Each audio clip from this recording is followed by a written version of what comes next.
What if I told you there's an ancient discipleship manual, written by the earliest followers of Yeshua, that guided new believers in how to live, worship and prepare for his return? It's called the Didache, the teaching of the 12 apostles. The Didache means teaching, Greek, Didache, written likely 5100 AD, possibly as early as the Apostolic Age, mentioned by Eusebius, Church History 3.25, and Athanasius, but not included in the biblical canon. It's sometimes called the teaching of the 12 apostles to the nations. It served as a discipleship manual for new Gentile converts who needed guidance beyond synagogue life. The Didache begins with a powerful teaching. There are two ways, the way of life and the way of death. The way of life is love of Yahweh and love of your neighbor. The way of death is filled with idolatry, immorality, greed, and hatred. Echoes Deuteronomy 30:19. I have set before you life and death, blessing and cursing, therefore choose life. The way of life, love Yahweh, love your neighbor, practice generosity, humility, forgiveness. The way of death, murder, adultery, greed, sorcery, idolatry, abortion, infanticide, and hatred. This mirrors Yeshua's Sermon on the Mount, Matthew 5:7, raising the standard of Torah beyond outward acts to inward motives. Direct Didache quote, 1.2. Do not murder, do not commit adultery, do not corrupt boys, do not commit fornication, do not steal, do not practice magic, do not use potions, do not procure abortions, do not destroy a newborn child.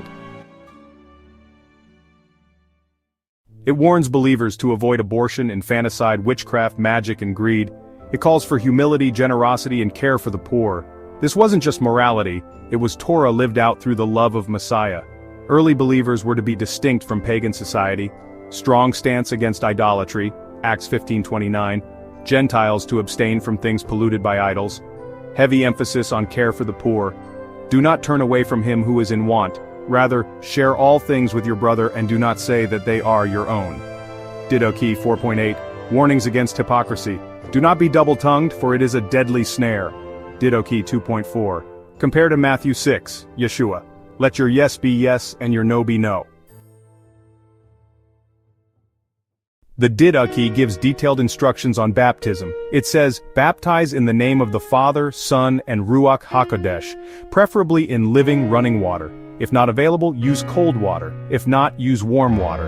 And if water is scarce, pour 3 times on the head. Baptism was commanded in the name of Father, Son, and Ruach HaKodesh. Preferred method, immersion in living water, rivers, streams. Flexibility given, cold water preferred, warm water acceptable, pouring allowed if immersion not possible. Fasting required before baptism, both for the candidate and, ideally, for the one performing it, Didache 7.4. This shows serious preparation for discipleship, not casual conversion. The Didache teaches believers to fast on Wednesdays and Fridays, not on the same days as the hypocrites. It commands prayer 3 times a day and even preserves the earliest form of the Lord's Prayer, word for word as in Matthew. Believers were told to fast on Wednesdays and Fridays, not on Mondays and Thursdays like the Pharisees. Shows an early distinction between Messianic believers and Rabbinic Judaism. Prayer. The Lord's Prayer is preserved almost word for word. Didache 8.23. Our Father who art in heaven, hallowed be thy name. Thy kingdom come. Thy will be done, on earth as it is in heaven. Give us this day our daily bread, and forgive us our trespasses as we forgive those who trespass against us. And lead us not into temptation, but deliver us from the evil one. For thine is the power and the glory forever and ever. Here is the Lord's Prayer in Aramaic. Abun deboashmaya, teta malkuthak, newe sebyanak, ikana deboashmaya afbarha, hablan lamod sunkonan yamono, washbuklan halbain watohain, ikanodof hanan shpaknil hayobain, lothalan il nesyono, metul diloki malkutho, uhailo uteshboto, lo alam olmen amin. Commanded to pray this 3 times daily, linking to Jewish patterns of daily prayer. Daniel 6:10, Psalm 55:17. The Didache describes blessings over the cup and bread, giving thanks to Yahweh for the vine of David and the life revealed in Yeshua.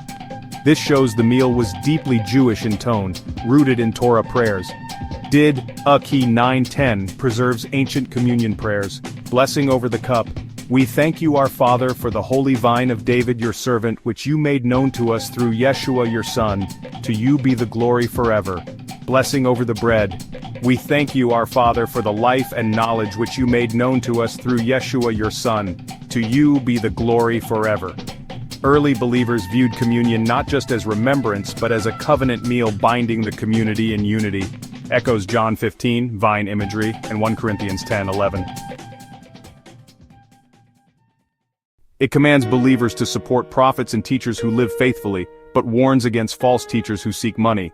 Hospitality was expected, but if a so-called prophet stayed too long or asked for wealth, he was false.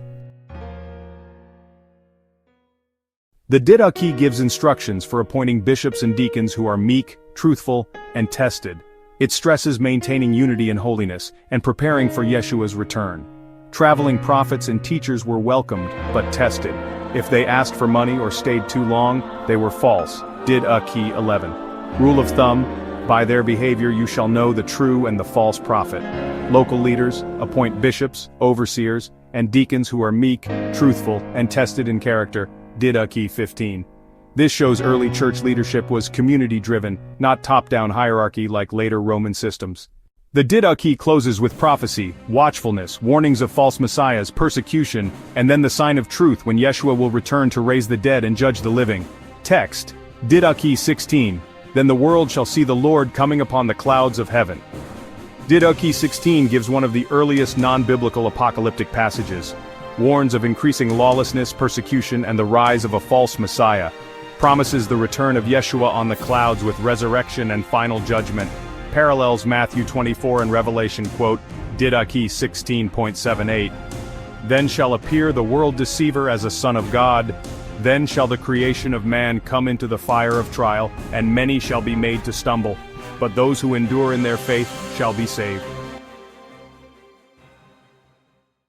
The Didache is a window into the very first communities of the Way.